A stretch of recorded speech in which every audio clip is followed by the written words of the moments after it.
로마서 5장입니다. 로마서 5장 말씀인데요. 칭의, justification, 믿음으로 의롭게 여기심을 받는 것, 구원을 받는 방식, 구원을 받는 방식에 대한 논쟁들이 있었죠. 그래서 사도 바울이 오늘 5장 12절부터 21절까지는 어떻게 우리가 구원을 받을 수 있을지 설득을 합니다.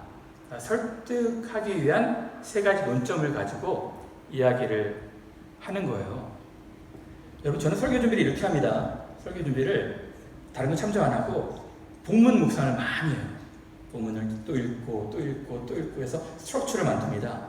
스트럭처를 만들어 가지고 이렇게 논리적으로 전하면 되겠다 만든 다음에 그래도 좀 흡족하지 못하면 다른 분들의 설교를 듣거나 또 주석들을 읽어요. 근데 오늘 같은 경우는 아무리 묵상을 해도 저한테는 되게 명쾌한데 다른 분들한테 어떻게 전달해야 될지 고민이 되는 거예요. 이 본문만 전체 컨텍스트에서 딱 떼내가지고 이 본문만 집중적으로 들어가다 보니까 그 어려운 아담의 원죄, 자범죄 계속 교리적으로만 설교를 하는 거예요. 근데 진짜 바울이 말하고 싶어 했던 의도, 바울이 말하고 싶어 했던 목적 전체의 이 메시지 가운데에서 5장 12절 21절을 봐야 되는데 요것만 딱 떼가지고 계속 집중해서 보니까 설교가 어려워지는 것이었습니다. 그것을 깨달았어요. 전체를 보기 시작했어요. 전체를 보니까 설교가 확 한눈에 들어오더라고요. 그래서 제 나름대로 이 바울이 이 칭의를 설득하기 위한, 어떻게 우리가 구원을 받는지 설득하기 위한 세 가지 관점을 스트럭처로 구성을 해보았습니다. 여러분, 성경 읽으실 때 여러분들이 항상 유의해야 될 점은 1차 독자들. 이 성경은요, 특히 바울 서신 같은 경우는 1차 독자들 누구겠습니까? 로마에 있는 교인들이었어요. 로마에 있는 교인들, 로마에 있는 상황을 염두에 두고 사도 바울이 어떤 의도와 목적을 가지고 쓴 거거든요. 그러니까 1차 독자들이 어떠한 마음을 가지고 읽었을까가 되게 중요합니다. 근데 많은 분들이 21세기 이 본문을 갑자기 끌어와가지고 오늘날 적용해 보려고 그러니까 힘들어지는 거예요. 그래서 여러분들이 두 가지 관점을 같이 가졌으면 좋겠는데, 첫 번째는 1차 독자들. 1차 독자들이 되어서 대체 바울이 무엇을 말하는가 유의하여 들어보셔야 돼요. 그 다음에 21세기를 살아가는 우리들한테 어떻게 적용할지 이렇게 적용해 보는 것이 좋을 것 같아요. 그러면 바울이 지금 이 1차 독자들이었던 로마 교회 교인들에게 어떠한 의도와 목적을 가지고 로마서 5장 12절부터 21절을 쓰고 있을까? 세 가지 관점인데요. 첫 번째는 유대인들 너희들도 주인이다. 로마에 있는 상황이 무엇이었습니까? 유대인들과 헬라인들과 지금 논쟁을 하는 거예요. 구원 얻는 방식에 대해서. 대다수가 이방인이었습니다. 소수가 유대인이었겠죠. 그러니까 유대인들을 좀 타겟으로, 유대인들을 목표로 하고 유대인들을 지금 가르치고 있는 거예요. 무엇을 가르치겠습니까? 유대인들도 똑같은 주인이다. 모든 사람들이 다 주인이라는 것입니다. 두 번째, 근데 어떻게 한 사람 예수 그리스도로 말미암아 그분을 믿음으로 말미암아 우리 구원을 얻느냐? 당시 유대인들의 사고는 그거였어요. 전 세상이 바이러스로, 죄라는 바이러스가 감염됐다는 것입니다. 온 세상이 다. 그런데 하나님이 이스라엘이라는 나라를 특정하셔서 택하셔서 사랑하셔서 선택하셨다는 거예요. 그리고 거기에 백신을 주셨다는 거예요. 그 백신은 율법이었다는 것입니다. 율법을 잘 지키면 백신 효과가 내서 그들이 치료를 얻는 거예요. 근데 이방인들도 이제 구원을 받기 위해서는 이 백신 맞아야 한다는 것입니다. 그러니까 율법을 지켜야 한다는 거였어요. 근데 어떻게 갑자기 뜬금없이 한 사람 예수 그리스도를 믿음으로 말미암아 우리가 구원을 받느냐? 그건 아닌 것 같다. 이 얘기했던 거거든요. 그게 두 가지 관점이었습니다. 그래서 바울이 말하고 싶은 것은 한 사람 예수 그리스도를 믿음으로 충분하다. 그걸 사실은 12절부터 21절까지 말하고 싶었던 것입니다. 그리고 세 번째, 그러면 이런 반론이 생기겠죠. 그럼 하나님이 율법을 왜 주셨냐? 율법을 주신 이유가 무엇이냐? 율법을 주신 이유를 맨 마지막에 언급하고 있는 것입니다. 여러분, 다시 말씀을 드립니다. 1차 독자들, 유대인들이 지금 당시 1차 독자들이었던 로마 교회가 처한 상황은 유대인과 헬라인들 간에 구원받는 방식에 대한 논쟁이었어요. 그래서 1장에도 이 복음을 부끄러워하지 아니하느니 이 복음은 모든 믿는 자에게 구원을 주신 하나님의 능력이다. 먼저는 유대인, 나중에는 헬라인. 그리고 악을 행하는 사람에게는 이런 일들이 있을 텐데 먼저는 유대인, 나중에는 헬라인. 선을 행하는 사람한테는 이런 일들이 있을 텐데 먼저는 유대인, 나중에는 헬라인. 그리고 그러면 어떠하냐? 우리는 나으냐? 아니다. 유대인이나 헬라인이나 다 죄인이다. 이게 사실 로마서 핵심이에요. 모든 사람들이 다 죄인이라는 것입니다. 10장에도 말씀하죠. 유대인이나 헬라인이나 차별이 없다. 유대인들은 선민의식에 쩔어 있고 이방인들은 혹시 우리도 율법을 지켜야 되는가 궁금해하고 있고 아니라는 것입니다. 유대인이나 헬라인이나 모든 사람들이 다 죄인이라는 거예요. 여러분, 이 논점을 안다면 로마서가 되게 쉬워지는 거예요. 그래서 오늘 본문으로 들어옵니다. 사도 바울이 이 로마서 5장 12절부터 21절까지 진짜 하고 싶은 이야기가 무엇입니까? 첫 번째는 우리 모두가 다 죄인이라는 거예요. 모든 사람, 유대인들도 포함시켜서 이것을 얘기해주고 있는 거예요. 첫 번째 1장부터 제가 4장까지 잠깐 얘기를 할게요. 1장에는 무엇을 말하고 있습니까? 이방인들 죄인이라는 거예요. 헬라인들 죄인이라는 것입니다. 율법이 없었죠. 근데 하나님을 알만한 것을 율법이란 명확한 문서를 주지 않았다 할지라도 하나님을 알만한 것을 그 마음속에 심어 놓으셨다는 거예요. 그런데 하나님을 알만한 것이 있음에도 불구하고 영화롭게 하지도 않고 감사하지도 않고 미련한 마음이 어두워져서 스스로 지혜는 채 하지만 어리석게 되었다는 것입니다. 그것을 얘기해주고 있는 거예요. 여자들 순리대로 쓸 것을 받고 염리로 쓰고 남자들 순리대로 여자 쓰기를 버리고 당시의 1세기 상황에 로마인들 보십시오. 얼마나 타락하고 죄에 탐닉했습니까? 그들이 어떤 부패와 탐욕에 대해서 고발하고 있는 것입니다. 남자가 여자가 서로 더불어 부끄러운 일들도 하고 이것뿐만 아닙니다. 또한 그들이 마음에 하나님 두기를 싫어하며 27가지의 죄악을 얘기해주고 있는 거예요. 여러분 1장까지 이 로마에 있는 유대인들이 들었을 때 어떤 마음이 들었겠습니까? 그렇지. 이방인들은 진짜 나쁜 놈들이야. 죄인들이야. 천벌받을 놈들이야. 이런 마음 들지 않았겠습니까? 사람들은요, 악해요. 그렇지 않습니까? 지금 사도 바울이 로마에 있는 헬라인들이 얼마나 악한지 쭉 얘기를 했어요. 유대인들이, 야, 천벌받을 놈들, 악한 놈들이라고 말하지 않았겠습니까? 그때 사도 바울이 유대인들로 타겟을 바꿉니다. 너희는 나으냐? 남을 비판하고 판단하는 사람아, 이런 일 행한 자를 판단하고도 같은 일을 행하는 사람아, 너희는 하나님의 심판을 피할 줄 아느냐? 자기는 의롭게 생각하고 천벌받을 놈들, 정말 나쁜 놈들. 그렇지만 판단하지만 알고 보니까 똑같은 일을 행하는 사람이었다. 죄의 특징이 무엇인지 아십니까? 자기는 의롭게 생각하고 남을 비판하고 판단하는 것. 자기에게는 한없이 관대하고 남한테는 엄격하고 비판하고 정죄하고 판단하는 것. 하나님 더 싫어하시는 것입니다. 그럼 뭐라 말씀하십니까? 유대인이라 불리는 네가 율법을 의지하고 맹인의 길을 인도하는 자요, 어둠 있는 자의 빛이요, 어리석은 자의 교사요, 어린아이의 선생이라 스스로 믿으니 우리는 유대인들이다. 이방인들을 가르치는 유대인들이야. 우리는 의로운 사람들이야. 괜찮은 사람들이야. 우리는 가르치는 교사요, 인도자다. 그런데 바울은 뭐라 말합니까? 근데 너희 자신들은 가르치지 않느냐? 남에게 도둑질하지 말라 하면서 너희 자신도 도둑질하느냐? 남에게 간음하지 말라 하면서 너희 자신들이 간음하느냐? 똑같다는 것입니다. 예수님께서 말씀하시죠. 형제를 보고 미워하는 자마다 이미 마음에 살인한 자다. 여자를 보고 음욕을 품는 자마다 이미 마음에 간음한 자다. 똑같은 사람인데 손가락질하고 비판하고 우리는 의롭다고 하고 가르치는 그런 사람들 이야기해주고 있는 거예요. 유대인이나 헬란이나 다 죄 아래 있다. 의인은 없나니 하나도 없다는 것입니다. 사도 바울의 논점은 이거였어요. 다 죄인이라는 것입니다. 어떤 사람은 드러나고 어떤 사람은 드러나지 않고 몰래 단상을 가르치고. 여러분, 영국 사람들이 왜 이렇게 지금 21세기의 교회를 떠나는 줄 아십니까? 영국 특히 가르치는 리더들, 목회자들에 대한 실망 때문에 그래요.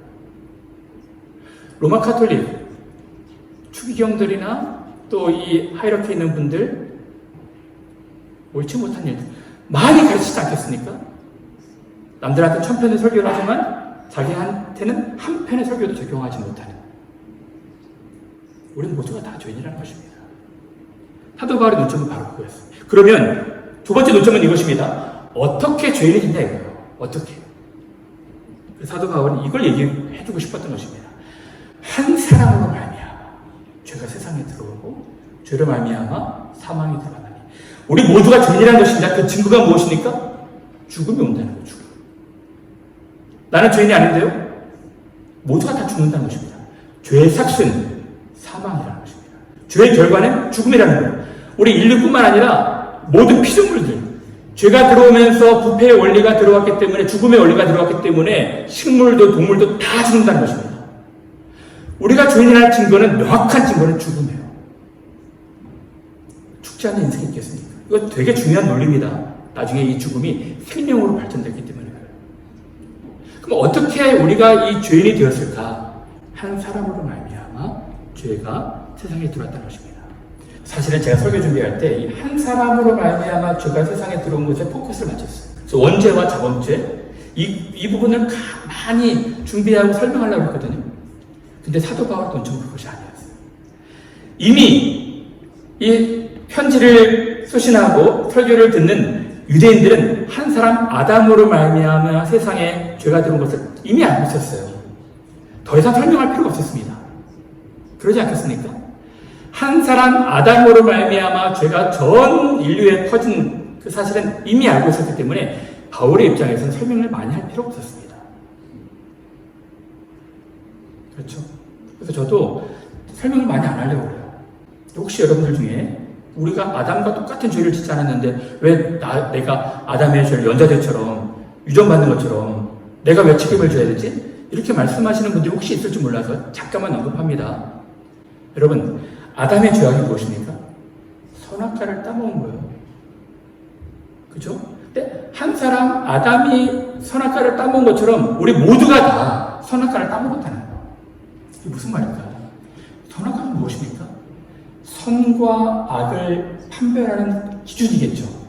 하나님께서 아담아, 이것은 선과 악을 알게 하는 나무다, 이렇게 말씀하실 수도 있었고, 한 강을 지칭해서 아담아, 선과 악을 알게 하는 이 강이다, 넘지 말아라, 이렇게 말씀하실 수도 있었던 거예요. 어쨌든 하나님이 정말 가르쳐주고 싶었던 건 뭐냐면, 선과 악을 판단하는 유일한 판단자는 하나님 한 분이라는 것입니다. 근데 아담의 죄가 무엇입니까? 내가 판단하겠다는 거예요. 내가 판단하겠다는 것입니다. 그럼 21세기 오늘 우리들의 죄가 무엇입니까? 하나님을 주인으로 인정하지 않고, 하나님을 유일한 판단자로 인정하지 않고 내가 그 자리에 서겠다. 이것이 선악과 따먹는 거예요. 많은 사람들이 그렇지 않습니까? 하나님은 없고 우리가 판단할 수 있다. 어떤 것이 선이고 어떤 것이 악인지 우리가 판단자로 서는 것입니다.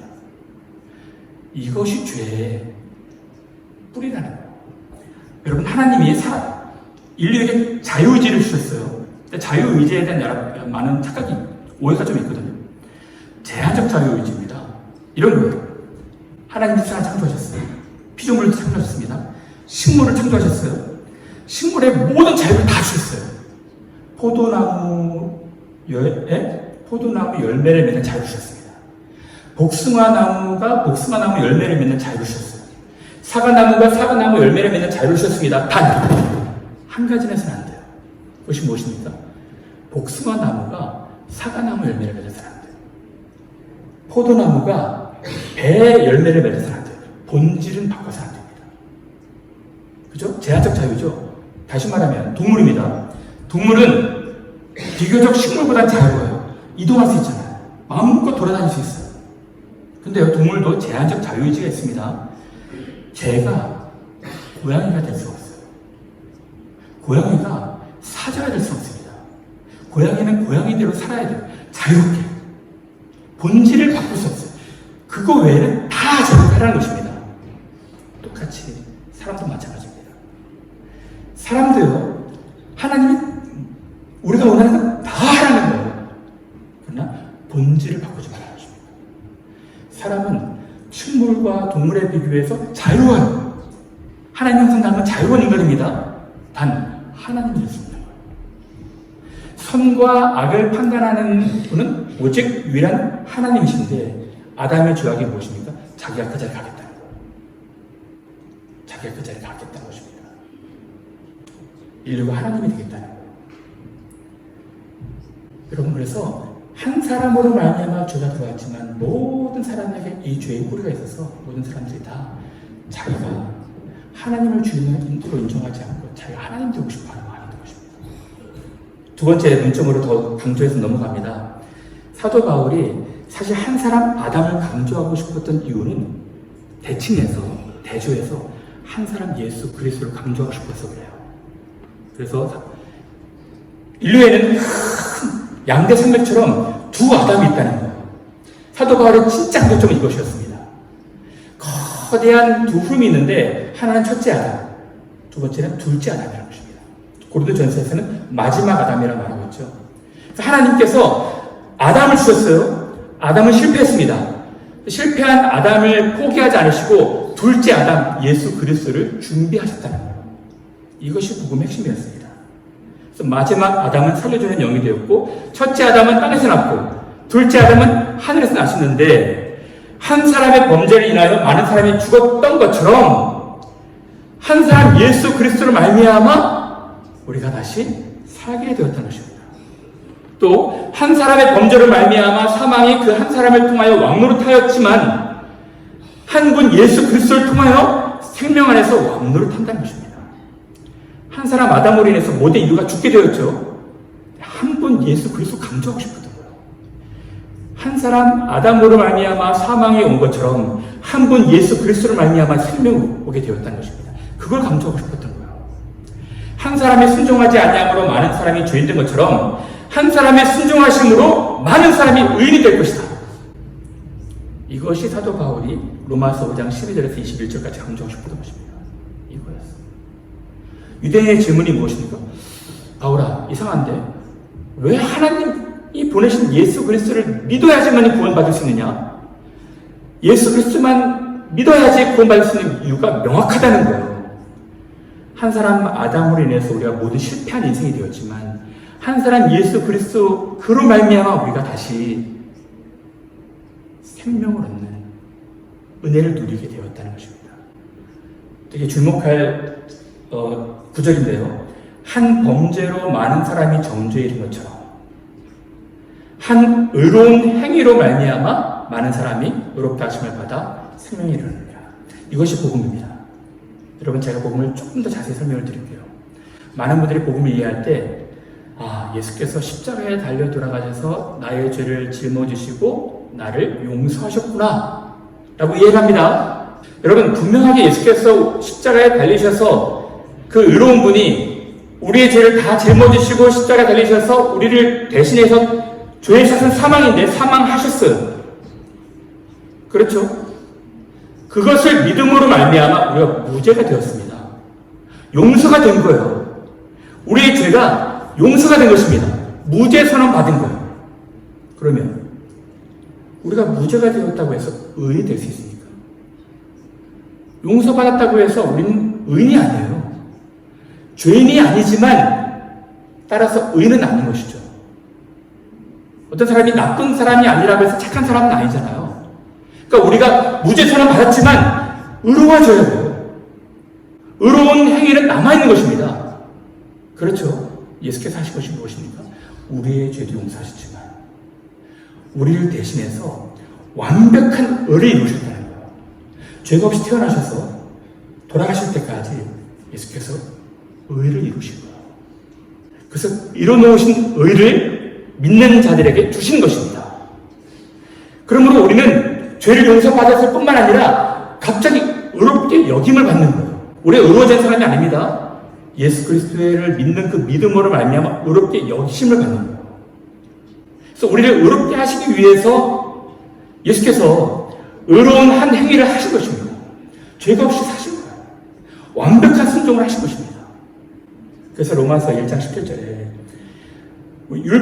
하나님께서 한 의를 우리에게 보내시는데 율법에서 나는 의가 아니라 하나님의 아들을 그 믿는 믿음으로 말미암아 얻는 의라고 말씀하시는 거예요. 이제 아시겠습니까? 이것이 되게 중요한 포인트가 되는 거예요. 여러분 아시겠죠? 그래서 2000년 전에 돌아가신 예수님을 그 믿는 게 나와 무슨 상관이냐? 어마어마한 상관이 있는 것입니다. 그가 이루어놓으신 의, 그가 용서하신 죄 용서 두 가지를 믿을 때 우리가 의롭게 여겨지고 무죄선을 받는 거예요. 우리는 전혀 의로운 사람이 아닌데 이것이 놀라운 복음이고 사도 바울이 강조하고 싶었던 논지예요. 그러면 마지막으로 이런 질문이 생기겠죠.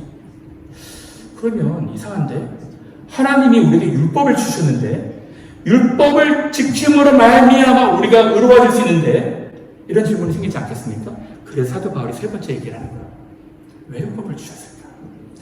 쉽게 말하면 아주 쉽게 말하면 이런 것입니다. 아까 유대인들이 이렇게 이해를 했다고 했죠. 온 세상이 한 사람으로 말미암아 바이러스로 감염되듯이 죄에 감염이 됐어요. 우리가 지금 전염병을 경험했지 않습니까? 한 지역에서 이 바이러스가 감염되어서 확산돼가지고 온 세상에 다 퍼졌잖아요. 한 사람 아담의 범죄를 말미암아 온 세상이 다 죄를 물든 거예요. 이 유대인들의 착각이 무엇입니까? 하나님이 어느 한 나라를 택하셔서 백신을 주셨다는 거예요. 율법을 잘 지키면 치료가 된다는 백신을 주셨다는 것입니다. 사도 바울은 뭐라고 말씀하고 있습니까? 아주 쉽게 얘기하자면 이거예요. 그거 백신 아닌데? 그거 진단키트야. 율법은 진단키트야. 우리가 죄인인지 죄인이 아닌지 알 수 있는, 검증할 수 있는 진단키트야. 이렇게 말하는 것입니다. 진짜 백신은 예수 그리스도라는 것입니다. 그런 의미에서 보면 얼마나 웃겨요. 지금 유대인들은 진단키트를 가지고 의로워지려고 노력하는 거예요. 백신인 것처럼 믿고. 율법이 온 것은 우리가 죄인인지 죄인이 아닌지 거울을 비춰서 보듯이 너는 죄인이라고 고발하고 가르쳐주고 진단키트 역할을 한다는 것입니다. 우리를 치료할 수 있는 분은 예수 그리스도 그 한 분이라고 이야기하고 있는 거예요. 그렇죠? 근데 이 이야기를요 이제 6장 7장에서 율법과 죄에 대해서 더 자세하게 얘기해주고 있어요. 그래서 제가 다음 주에 율법의 역할, 목적, 그리고 죄에 관련돼서 이야기들을 좀 말씀을 드리려고 해요. 오늘 딱 한 가지만 짧게 얘기하고 마칠까 합니다. 율법이 들어온 것은 범죄를 더하게 하려 함이라. 그러나 죄가 더한 곳에 은혜가 더 넘친다.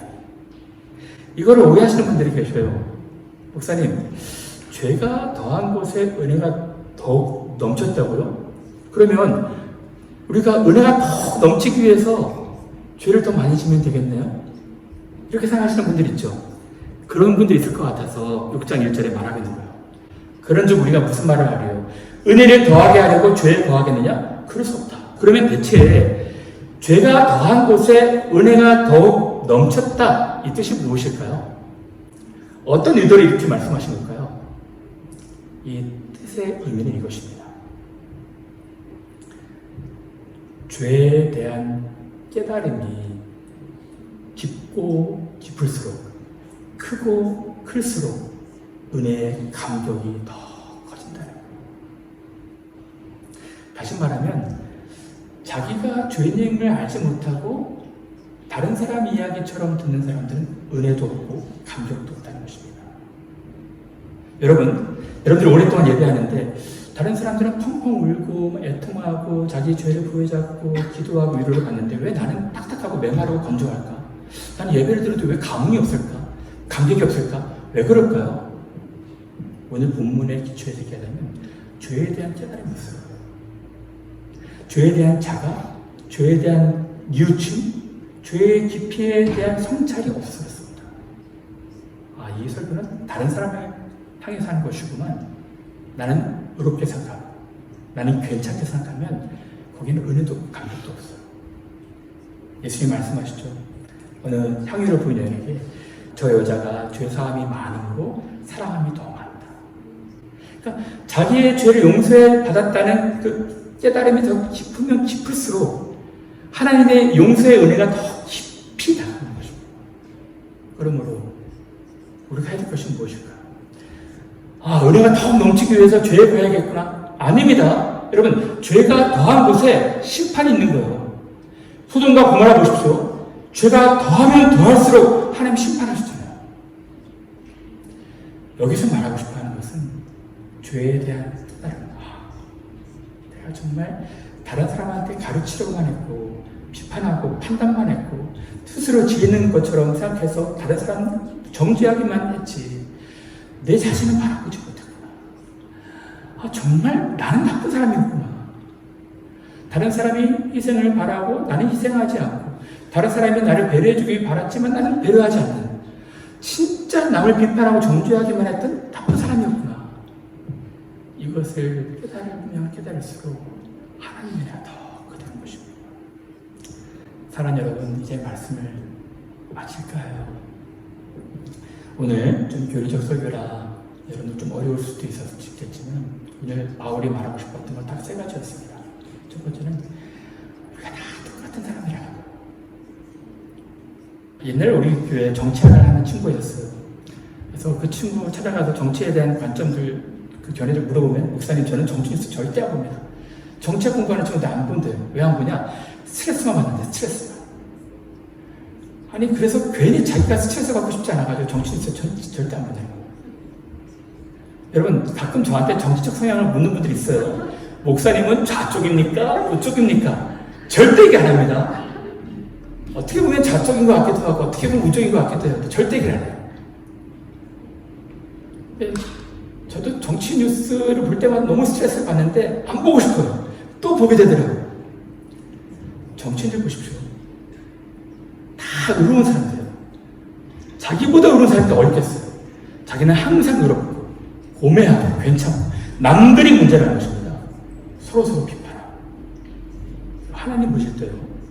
드러난 악을 행하는 사람들보다 남을 비판하고 정죄하고 비난하지만 가르치기를 좋아하고 스스로 안 보는 사람들의 인도자고 어떤 어리석은 자들의 교사라고 믿지만 남 모르는 게 자기가 다 속으로 행하는 그런 사람들은 똑같은 죄, 어떤 의미에서 더 큰 중한 범죄자라는 것입니다. 똑같은 사람들이에요. 우리 모두가 다 죄인인 거예요. 근데 어쨌든 영문이지 하나님이 놀라운 은혜를 베푸셨대요. 한 사람으로 말미암아 우리 모두가 다 죄인 되었지만 한 사람 예수 그리스도를 창세기 3장 17절부터 준비하셔가지고 그분을 믿는 그 믿음 하나로 말미암아 아담은요 노력해야 됐었어요. 의로운 행위를 하려고 노력했어야 됐습니다. 우리는 그렇게 안 하던데요. 그저 믿음에 된대요. 이런 복이 어떻게 있습니까? 우리는요 아담보다도 훨씬 더 복받은 사람들이에요. 우리를 사랑하사 연약한 우리들, 불경건한 우리들, 주인된 우리들, 원수된 우리들 그냥 아무런 보상 없이 자기를 희생한 그분을 믿는 그 믿음 하나로 우리를 그렇게 여기신대요. 이것이 복음입니다. 이것이 복음. 어리석은 사람들은 계속해서 무슨 행위로 하려고 하거든요. 아니라는 거예요. 여러분, 그러나 여러분들이 늘 예수 그리스도의 은혜를 생각할 때마다 우리의 죄를 생각하셔야 돼요. 나 같은 사람, 이 냄새 풀풀 나고 짐승 몇 마리 들어있는 것처럼 이렇게 못난 사람도 예수께서 용서하셨구나. 그럴 때 은혜에 대한 깨달음이 크고 감격이 넘치게 되는 것입니다. 사랑하는 여러분, 저는 정말 우리 교인들이 이런 은혜와 감격이 넘치는 예배를 드렸으면 좋겠어요. 그 전에 여러분들 자신들을 좀 돌아보셔야 됩니다. 다 똑같은 사람들이에요. 다 똑같은 사람들입니다. 그래서 남을 존중해주고 공감해주고 사랑해주고 대접해주는 우리 귀한 캠브리지 하는 교회 여러분 되시기를 간절히